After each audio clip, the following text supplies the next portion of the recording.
কি হলো বলো? কথা কানে গেল না? আরে বলছি ওপরে এসে শো। তারা এত বলতে ভালো লাগছে না। আরে সবার মন রাখতে রাখতে না আমার আর কোনো কিছু ভালো লাগছে না। আমি ক্লান্ত হয়ে গেছি। কথা শোনো, ওপরে এসে শো, অনেক জায়গা আছে, এসো।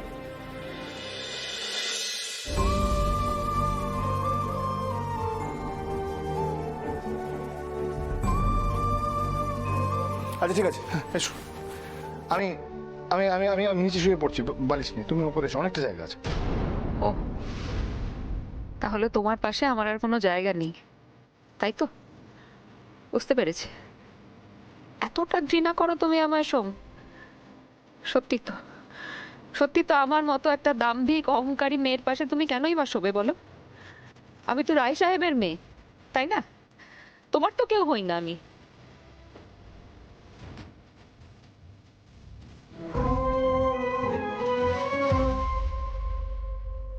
শোনো না তুমি ওপরে, শুনবে না কথা? বেশ, যা পারো করো।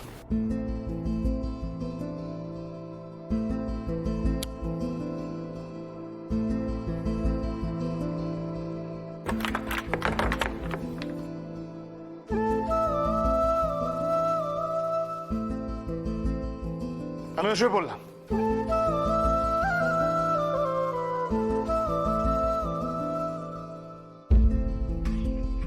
আমারও ভালো লাগেনি সোম, যে কথাগুলো তুমি আমায় বলেছো তারপরে কারোর ভালো লাগার কথাও নয়।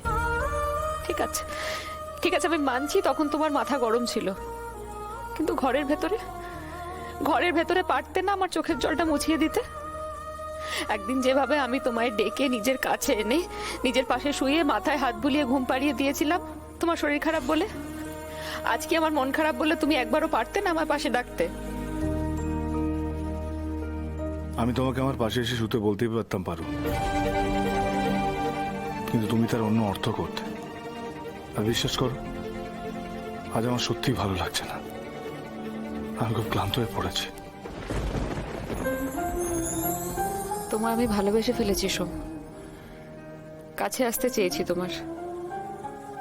আর কিভাবে বোঝাবো বলো তো তোমায়?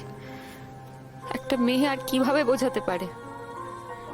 আর আমার সেই ভালোবাসার বদলে তুমি আমায় কি ফিরিয়ে দিলে বলো? লড়তে লড়তে আমি ক্লান্ত হয়ে গেছি বড়।